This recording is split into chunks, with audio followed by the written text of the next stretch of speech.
자, 오늘 오전에 다 같이 읽으실 성경 말씀은 욥기 38장, 욥기 38장, 시편 바로 앞이 욥기지요. 욥기 38장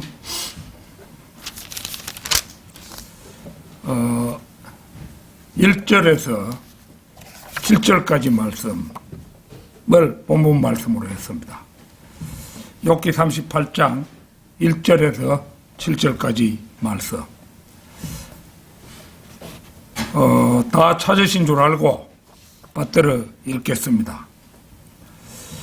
그때 주께서 회오리 바람 속에서 욥에게 대답하여 말씀하시기를, 지식이 없는 말로 이치를 어둡게 하는 이자가 누구냐? 너는 이제 남자답게 네 허리를 동이라. 내가 너에게 요구할 것이니 너는 내게 대답하라. 내가 땅의 기초를 놓을 때 네가 어디 있었느냐? 네게 명철이 있다면 분명히 밝히라. 누가 그 치수를 재었는지 네가 아느냐? 누가 그 위에 청량줄을 띄웠느냐? 그 기초들은 무엇 위에다 고정시켰으며 모퉁이 돌은 누가 놓았느냐? 언제 새벽별들이 함께 노래했으며 하나님의 아들들이 모두 기뻐서 소리쳤느냐? 자, 오늘은 그 본문 말씀에 나온 데서 그 제목을 약간 변형시켜서 인용했습니다. 지식이 없는 말로 누가 이치를 어둡게 하는가? 지식이 없는 말로 누가 이치를 어둡게 하는가? 이런 제목으로 말씀을 드리겠습니다. 지금부터 3,500여 년 전에 모세 오경이 기록되었습니다.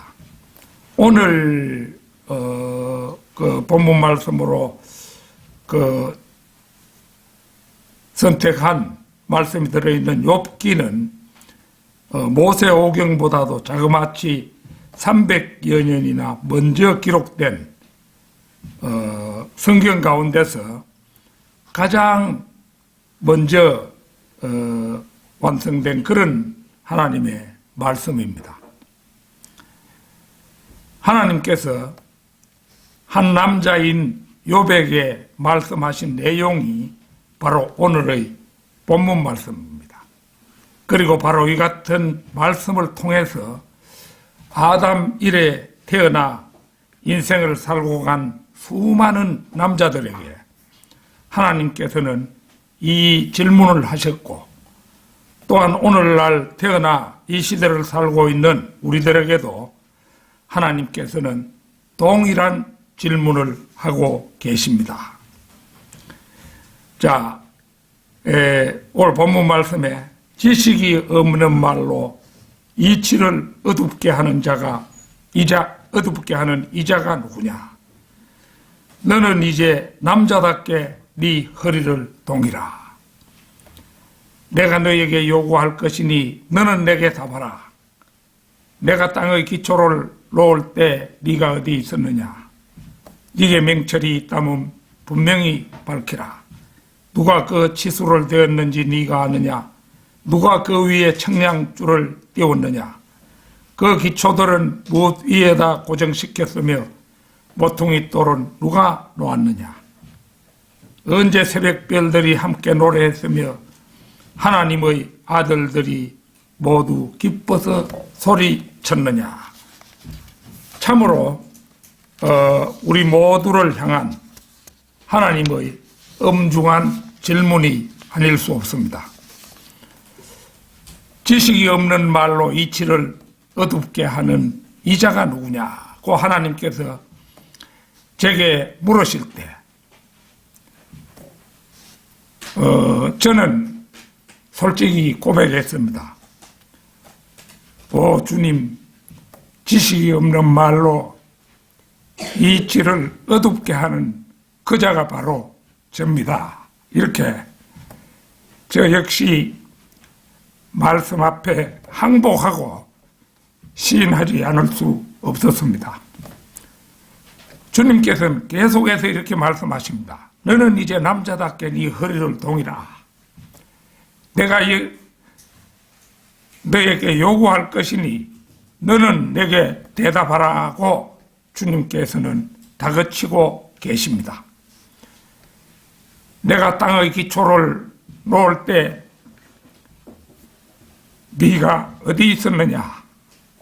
네게 명철이 있다면 분명히 밝히라. 누가 그 치수를 재었는지 네가 아느냐? 누가 그 위에 청량줄을 띄웠느냐? 그 기초들은 뭐 어디에다 고정시켰으며 모퉁이 돌은 누가 놓았느냐? 언제 새벽별들이 함께 노래했으며 하나님의 아들들이 모두 기뻐서 소리쳤느냐? 저는 이 질문들 앞에 설 때마다 속수무책입니다. 뭐라고 감히 입도 뻥긋할 수가 없습니다. 다만 유구무원일 뿐이라고 고백하지 않을 수가 없습니다. 르크만 목사님은 욥기 서문에서 욥기를 기도하는 마음으로 77번이나 읽고 77회를 읽으셨어요.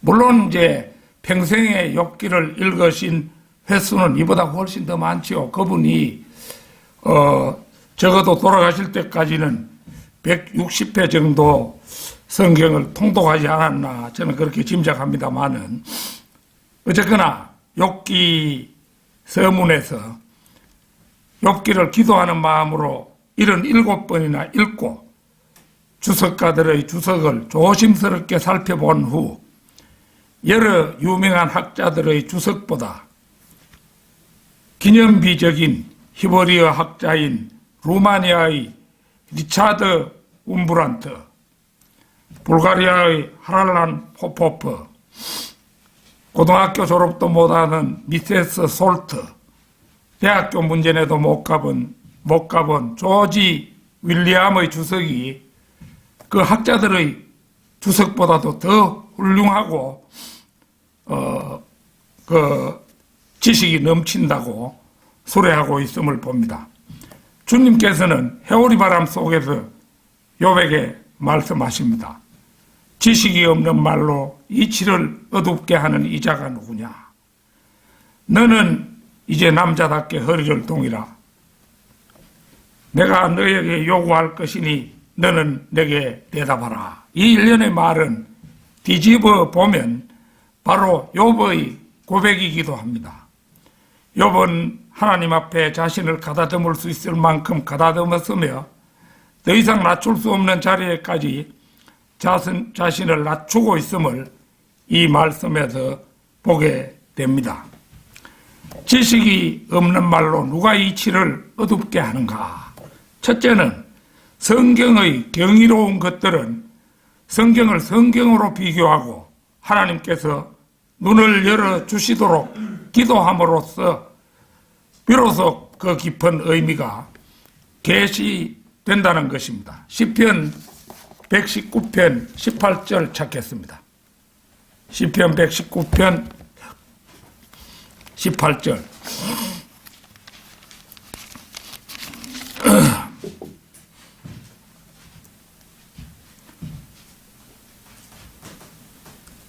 내 눈을 열어주소서. 그리하시면 내가 주의 법의 경이로운 것들을 보리이다. 이 구절은 기도입니다.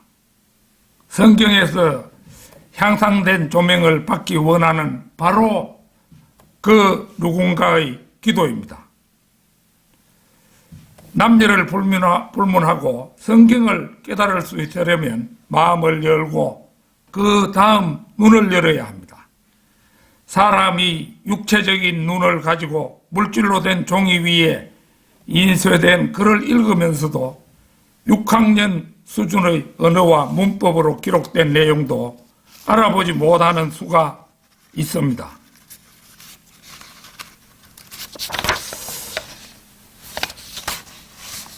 기록된 말씀이든 입으로 전해진 말씀이든 하나님의 말씀을 해석하는 이는 성령이시지 경건한 학자들이나 가톨릭 교회가 아닙니다. 향상된 계시들을 포함하여 참된 계시들은 모두 하나님께서 말씀하신 것을 믿고 하나님께서 말씀하신 것의 의미를 알려달라고 기도하며 우리가 그것을 알 필요가 있다면 하나님께서 그것을 계시해 주실 수 있다는 사실을 신뢰함으로써 비로소 얻게 되는 것입니다. 주의 법안에 들어있는 경이로운 것들은 단어 연구, 성경 개정, 역사적 입장 혹은 어떤 원문으로 달려감으로써 계시되는 것이 아니라 성경을 성경으로 비교하고 하나님께서 눈을 열어주시도록 기도함으로써 마침내 계시되는 것입니다. 태초에 하나님께서 하늘과 땅을 창조하셨느니라. 창세기 1장 1절 말씀이지요. 이 짤막한 말씀이 성경에서 가장 위대한 말씀 가운데 하나임은 누구도 부정할 수 없을 것입니다. 곧 무신론과 진화론을 배격하고 우주라는 공간과 시간이라는 요소 안으로 초자연적인 능력이 개입되었으며 무에서 유를 창조하신 분을 계시하고 있기 때문입니다. 아울러 여기서 말하는 하늘은 단수로 표기되었다는 점에서 현재의 하늘들은 아니라는 점도 우리는 알 수가 있습니다. 그런데 이러한 단도직입적인 하나님의 창조 수행과는 달리 이어지는 2절의 상황은 우리에게 이건 대체 무엇이지 하는 의문을 갖게 하기에 충분합니다. 자, 그러면 창세기 1장 2절 같이 음미해 보도록 하겠습니다.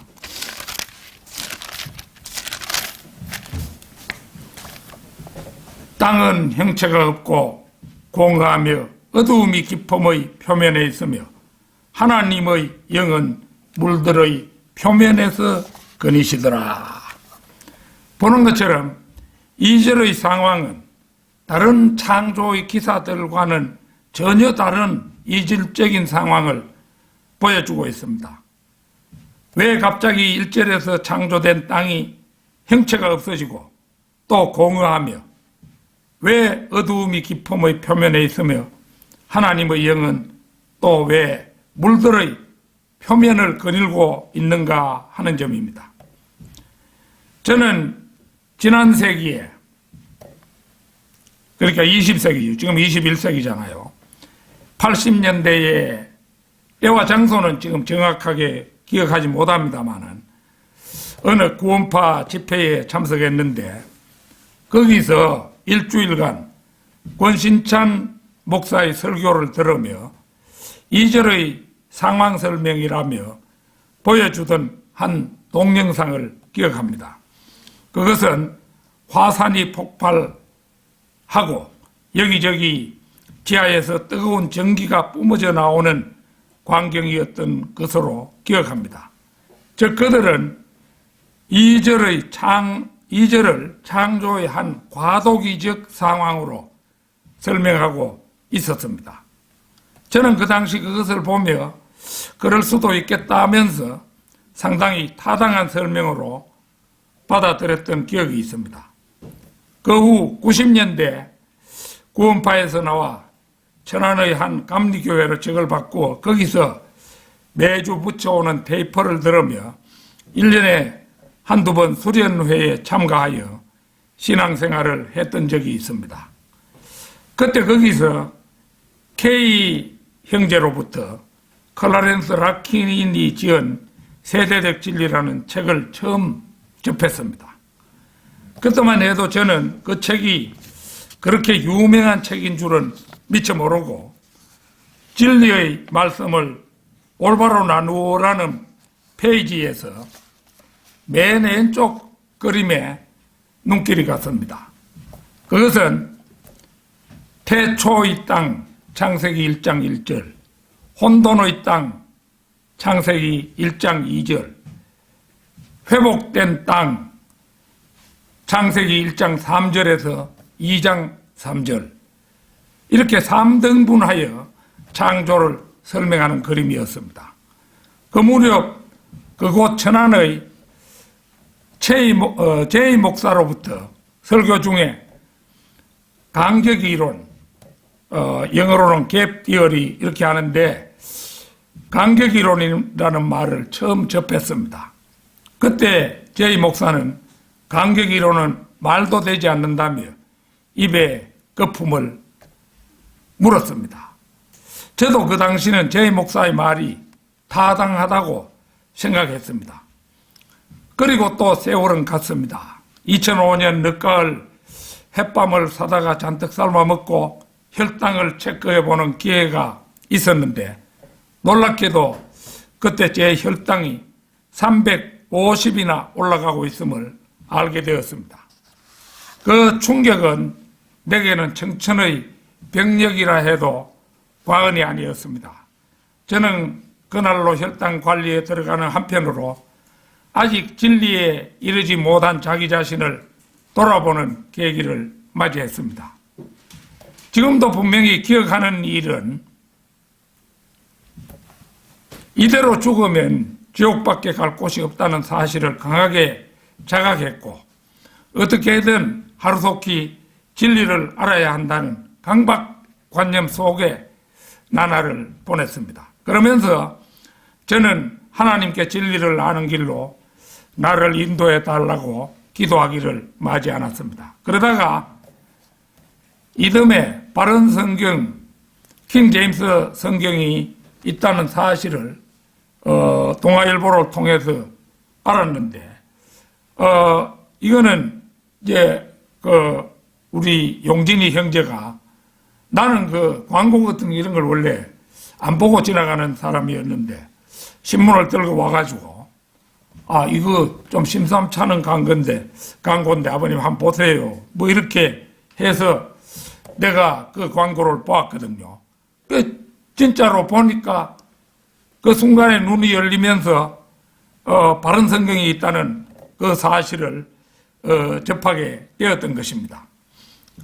그래서 그 성경을 구해 읽는 한편으로 59세의 나이에도 불구하고 이듬해 2006년에 신학교에 입학하는 일을 결행했습니다. 그날부터 매주 11과목의 강의를 듣게 되었는데, 그 중에서도 특히 창세기 강의는 제게 놀라운 진리의 길로 인도해 주는 획기적인 계기가 되었습니다. 즉, 르크만의 창세기 주석을 교재로 삼아 공부하는 그 강의 시간은 제게는 그 무엇과도 바꿀 수 없는 귀한 계기를 가져다 주었습니다. 즉, 창세기 1장 2절은 최초의 창조 세계에 어떤 큰 반역 사건이 있었고, 그로 인하여 이 창세기 1장 2절은 땅은 형체가 없고 공허하며 어두움이 깊음의 표면에 있게 된 심판의 모습이었음을 알게 되었으며, 그 사실을 확인해 주는 증거로 하나님께서는 용이 주도하게도 창세기 1장 28절의 리퍼렌시, 히브리의 말레라는 그 단어에 해당하죠. 이 단어도 이미 하나님께서 그 배치해 두었음을 알고 얼마나 감격했는지 모릅니다. 하나님의 말씀은 그때까지 제가 무지해서 그렇지, 스위스에서 만든 그 정교한 시계보다도 훨씬 세밀하고 엄정하게 말씀의 톱니바퀴들이 정교하고 복잡하게 맞추어진 말씀의 향연으로 하나님께서 우리 인간들에게 주신 최고의 선물이라는 사실을 깨달았던 것입니다. 지식이 없는 말로 누가 이치를 어둡게 하는가? 둘째는 하나님의 말씀은 세상에서 가장 거대하고 복잡하며 불가사의한 모자이크로 구성되어 있다는 사실입니다. 이사야 34장 16절을 찾겠습니다.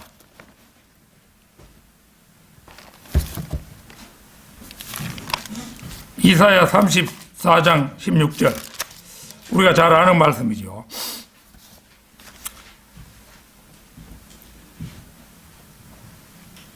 너희는 주의 책을 찾아 읽으라. 이것들 중에는 하나도 부족한 것이 없고 하나도 짝이 없는 것이 없으리니 이는 바로 나 입이 명령하였고 바로 그 영이 그것들을 모셨음이라. 성경은 영어 킹제임스 성경을 기준으로 총 66권, 총 1189장, 총 31,102절, 총 78만 8,258단어로 구성되었습니다. 그런데 이것들이 하나도 부족한 것이 없고 다 자신의 짝이 있으며 그 이유는 하나님의 입이 그것을 명령하였고 바로 그 영이 그것들을 모셨기 때문이라는 것입니다. 여러분은 창세기 11장에서 그때까지 한 가지 언어만 사용하던 인류가 신할 평지에 모여 바벨탑을 쌓으려 한 사건을 기억하실 것입니다. 그것은 BC 2343년경에 있었던 하나님에 대한 인간의 최초 도전이었습니다. 그러자 하나님께서는 몸소 지상에 내려오셔서 그들의 언어를 혼란케 하심으로써 온 지면에 그들을 널리 흩으셨습니다. 그 후 하나님께서는 이스라엘 민족을 통해 자신의 말씀을 이룩하시고 시대에 따라 역사를 경영해 오심으로써 민족에 따라 자신의 말씀을 보급해 오셨습니다. 그것은 바로 사도행전 17장 26절 27절 그대로 있습니다. 같이 한번 보겠습니다. 사도행전 17장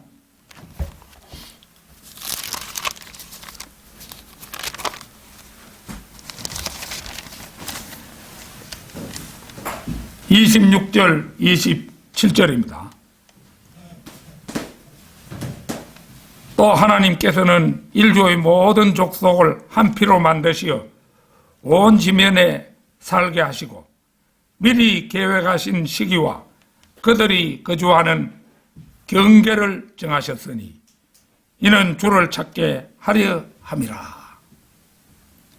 이게 여러 민족들을 언어를 달리 혼란시켜서 온 사방으로 흩으신 것은 그들이 하나님께 반역하지 않고 진리를 이제 찾도록 하기 위해서였다는 거죠. 이는 주를 찾게 하려 함이라. 사람들이 하나님을 감지하려 하면 만나리니 그분은 우리 각 사람에게서 멀리 떨어져 계시지 아니하도다. 인간은 의사소통이 자유로울수록 의기투합하여 하나님을 배반하는 존재이므로 흩어져 살게 하셨다가 때가 되자 하나님께서는 바울을 이방인의 사도로 세워서 그들을 돌이킬 원대한 계획을 세우셨던 것입니다. 자, 시편 12편 6절 7절 보겠습니다. 시편 12편 6절 7절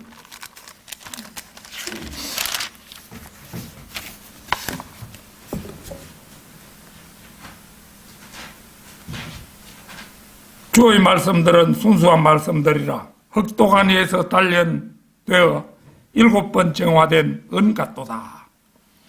오 주여, 주께서 이 말씀들을 간수하시리니 주께서 이 세대로부터 영원토록 그것들을 보존하시리이다. 하나님께서는 자신의 말씀을 7번 정화된 은에 비유하셨습니다. 옛날의 은은 금보다도 훨씬 더 귀했었죠. 실제로 역사 속에서 하나님의 말씀은 그 언뜻 지나가는 말같이 하신 말씀 7번 정화된 은 같도다. 7번이라는 말이 나왔는데 실제로 하나님의 말씀은 7번에 걸쳐서 정화되었다는 거죠.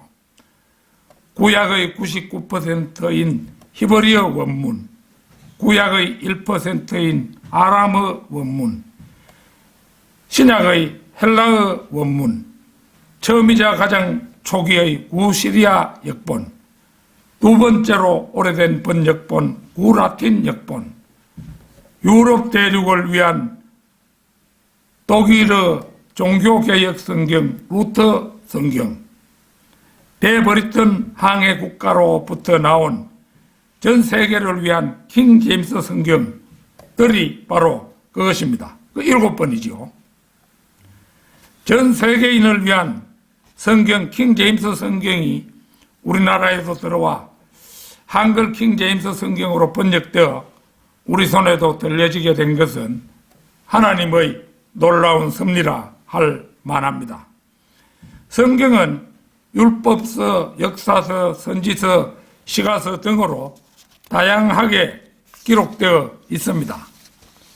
그러나 그것이 칼로 자른 듯이 일률적으로 나누어지지는 않습니다. 역사서인가 하면 그 속에 시가가 끼어 있고, 시가서인가 하면 거기에 역사와 예언도 끼어 있으며, 우리가 욥기를 시가서로 분류하죠. 그런데 그 속에 우주의 역사가 기록되어 있어요. 오늘 본문 말씀이 바로 그것이잖아요.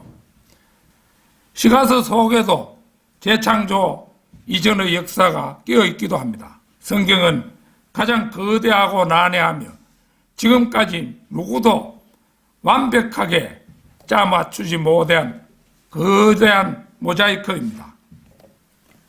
땅은 형체가 없고 공허하며 어두움이 깊음의 표면에 있으며 하나님의 영은 물들의 표면에서 거니시더라. 보는 것처럼 이것은 창세기 1장 이후 뭔가 거대하고도 불미스러운 사건이 있었음을 시사하는 신비로운 서술입니다. 그런데 이 사건에 연루된 한 존재가 있었음을 성경에서 찾아볼 수 있습니다. 이사야 14장 12절에서 14절입니다. 이사야 14장 14절에서 12절에서 14절입니다.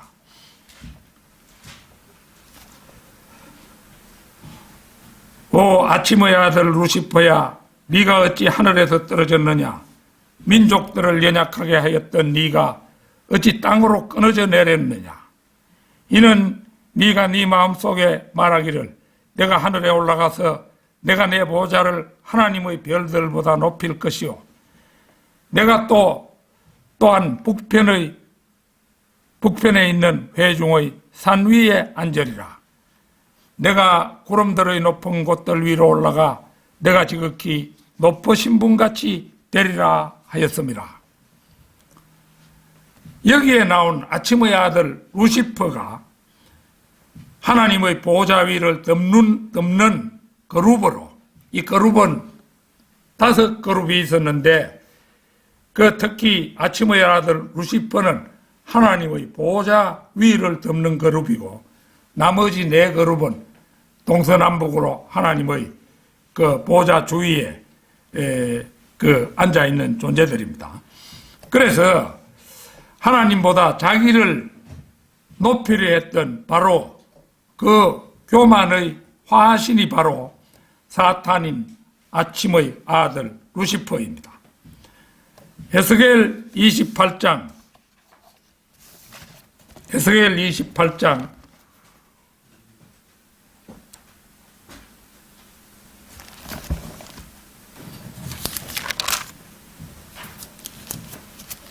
13절에서 15절입니다. 지금 우리가 오늘 이 설교하면서 다루는 이런 문제는, 이게 지금 우리나라 수도 없는 개신교회들이 많이 있죠. 이 자들은 이 지금 오늘 하는 우리가 설교하는 이 말씀의 내용들을 짐작도 못하는 거예요. 우리 집에 그 일반 개신교회에서 사용하는 20권짜리 거대한, 그 분량상으로 볼 때 거대한 주석서, 그랜드 종합주석이라고 있지요.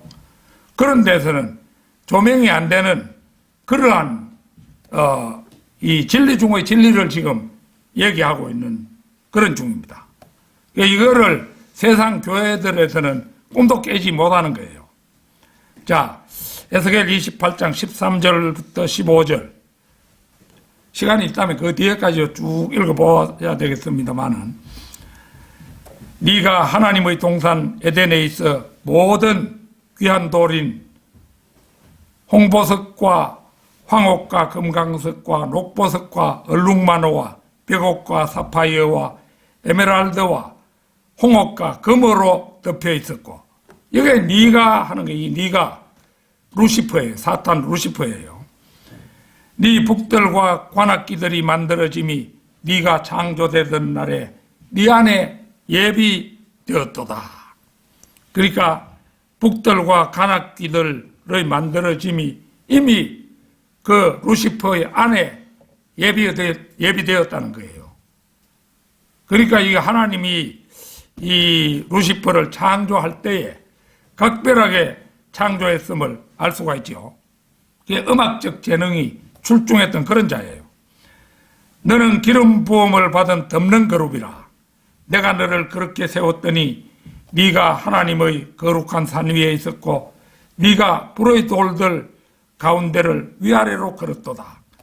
네가 창조된 날로부터 죄악이 네게서 발견되기까지 너는 네 길들에 완벽하였도다. 그 하나님께 반역하는 그 길에 완벽했다 이거죠. 하나님도 못 알아볼 정도로. 그래서 여기를 보면 이 다섯 번째 그룹 루시퍼는 대제사장의 차림을 흉내내고 있고, 거기에 각종 맨 처음에 뭐 사파이어와 백옥과 에메랄드, 홍옥, 금 그런 보석으로 덮여 있잖아요. 그러니까 이 대제사장의 흉배를, 이 가슴에 있는 그 흉배를 흉내냈음을 볼 수 있고, 내 북들과 관악기들이 만들어짐이 네가 창조되던 날에 네 안에 예비되었도다. 이 말로 미루어 이 자가 바로 음악적 재능이 출중했음을 보여줍니다. 바로 이 대목에서 우리는 오늘의 본문 말씀 한 구절을 상기하게 됩니다. 자, 오늘 욥기 38장 7절 말씀. 언제 새벽별들이 함께 노래했으며 하나님의 아들들이 모두 기뻐서 소리쳤느냐. 창조의 아침에 천사들로 구성된 거대 합창단의 지휘자가 바로 출중한 음악적 재능을 타고난 루시퍼였음을 확인하게 됩니다. 이 루시퍼도 이제 천사들, 서랍들, 또 그 그룹들, 이런 식으로 이제 창조된 영적 존재들이죠.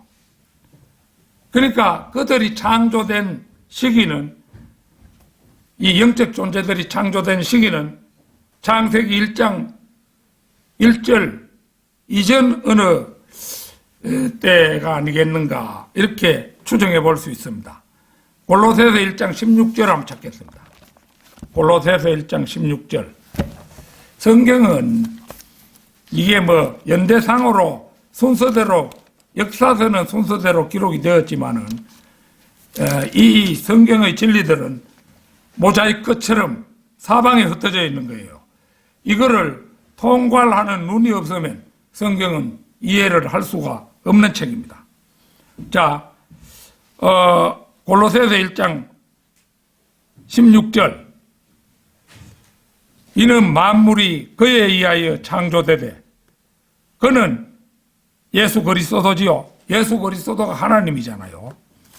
그에 의하여 창조되되 하늘에 있는 것들과 땅에 있는 것들과 보이는 것들과 보이지 않는 것들과 보좌들이나 주권들이나 정사들이나 권세들이나 만물이 그에 의하여 또 그를 위하여 창조되었기 때문이라.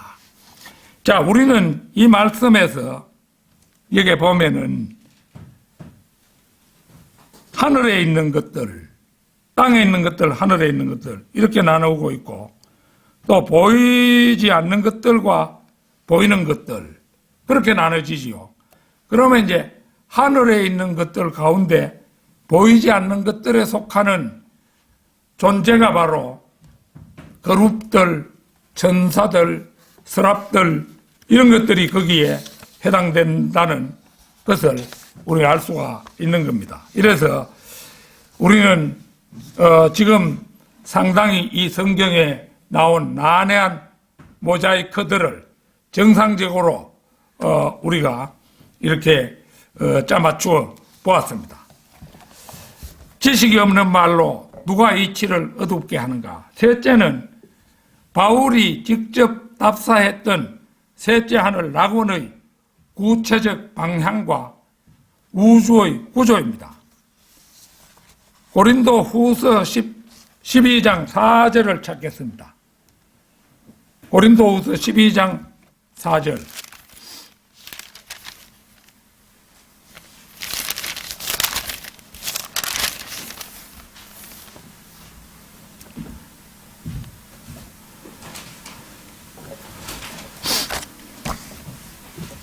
그가 낙원으로 끌려 올라가서 말로 다 설명할 수 없는 말을 들었는데 그것은 사람들에게 말하도록 허락되지 않은 것이로다. 자, 이거는 이제 사도 바울이 루스트라에서 돌을 유대인들이 던지는 돌을 머리에 맞고 일시적으로 죽었는데 그 죽은 순간에 이 사도 바울을 하나님께서 끌어올려서 셋째 하늘 낙원을 사도 바울로 하여금 견학시키셨던 겁니다. 그 사실을 지금 고린도 후서 12장에서 말씀하고 있는 거죠.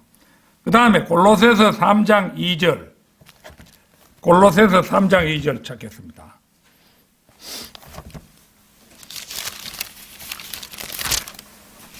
(3장 2절) 위에 있는 것들에 너희 마음을 두고 땅에 있는 것들에 마음을 두지 말라. 우리 사람들은 너무나 좀 저급한 존재들이기 때문에 위에 있는 것들을 늘 염두에 두고 그렇게 살아가야 되는데 땅에 있는 것들만 염두에 두고 사는 경우가 대부분의 사람들의 생활이 그렇죠. 그런데 이게 하나님의 명령 그렇지 않습니다. 위에 있는 것들에 너희 마음을 두고 땅에 있는 것들에 마음을 두지 말라. 그 다음에 에베소서 3장 2절도 찾겠습니다. 에베소서 3장 2절.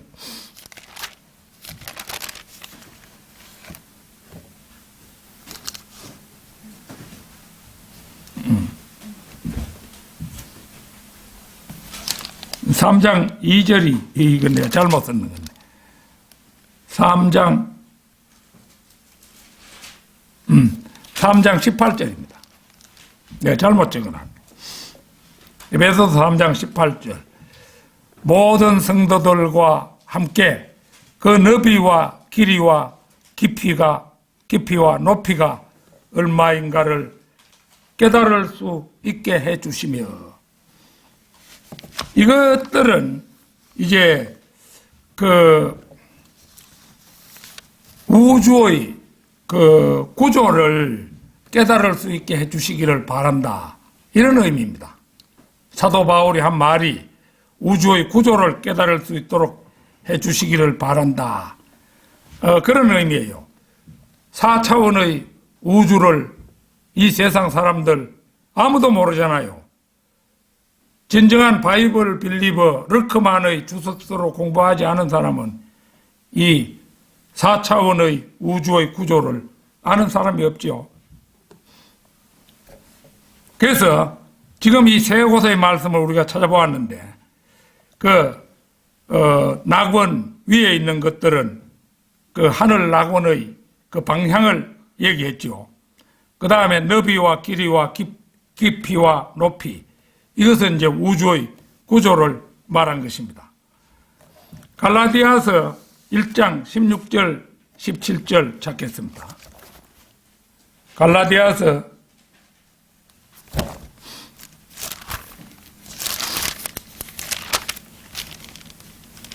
1장 16절 17절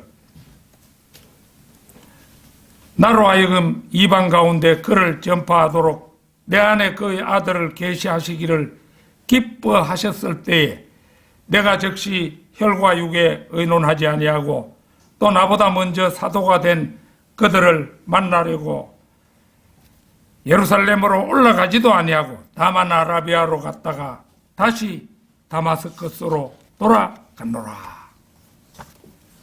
보는 것처럼 바울이 받은 계시들은 우리의 구주 예수 그리스도로부터 직접 전수받은 것들입니다.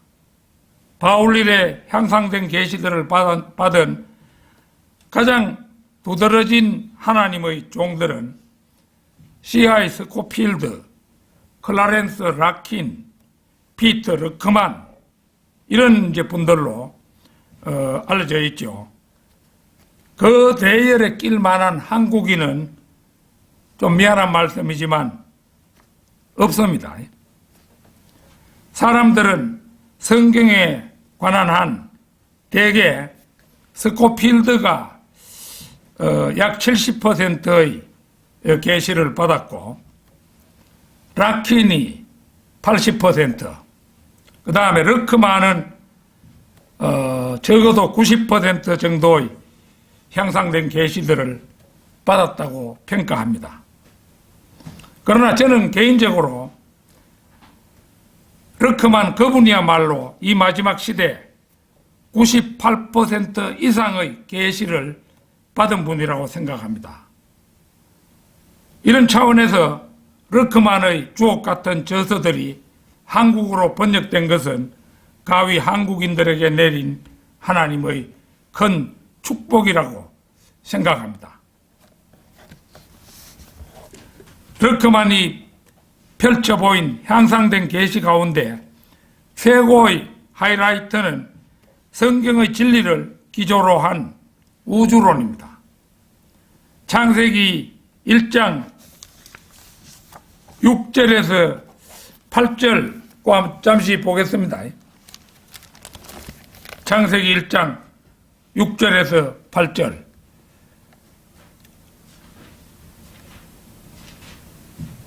하나님께서 말씀하시기를 물들 가운데 창공이 있으라. 창공으로 물들에서 물들을 나누게 하라 하시니라. 하나님께서 창공을 만드시고 창공 위에 있는 물들에서 창공 아래에 있는 물들을 나누시니 그대로 되니라.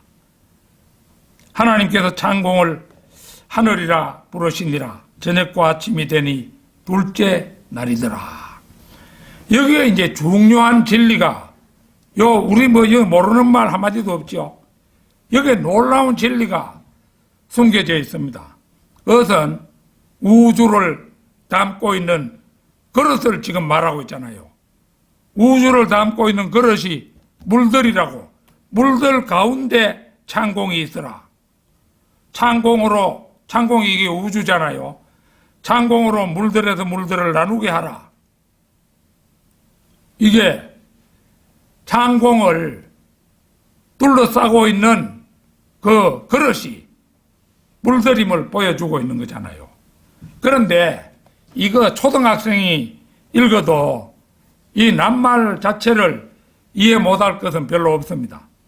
그러나 이 초등학교 정도면 문장을 이해할 수 있는 이 말로 된 쉬운 문장을 우리나라 사람 가운데 한 사람도 안 사람이 없어요. 우주가 어떻게 되어 있는지 그걸 몰랐던 거예요. 그러니까 하나님께서 내 눈을 열어주소서 우리가 시편 119편 18절 보았잖아요. 그 하나님께서 조명을 주시지 않으면 알 수가 없는 거예요, 성경은. 그러니까 초등학교 수준으로 설명해놔도 그 설명을 옳게 이해를 못하는 겁니다. 그래서 이런 것이 어려운 일인데 르크만이 이제 그거를 명쾌하게 풀이했습니다. 그래서 저는 이제 그 르크만이 이 마지막 시대에 우리가 알아야 할 98% 이상의 계시를 우리에게 자신의 주석서를 통해서 전해준 분이라고 생각한다는 겁니다.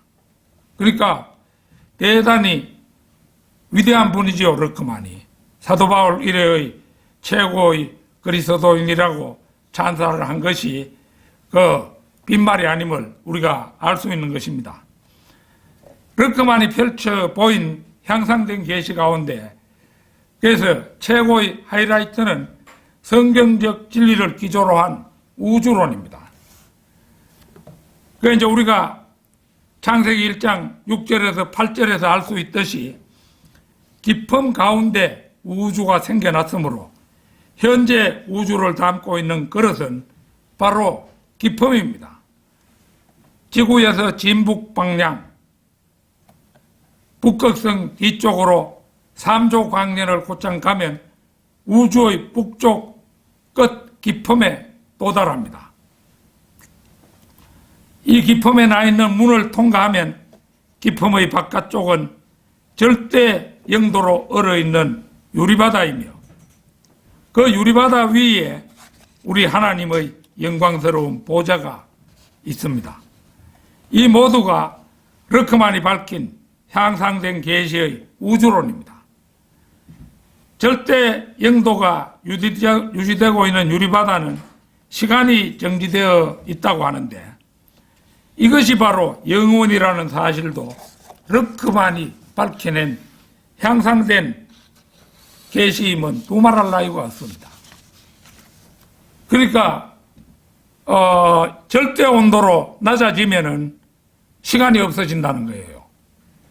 그러나 우리 인간은 이 지상에서는 절대 온도로 어떤 온도를 낮출 수도 없고 절대 온도 가운데 우리가 살 수도 없지요.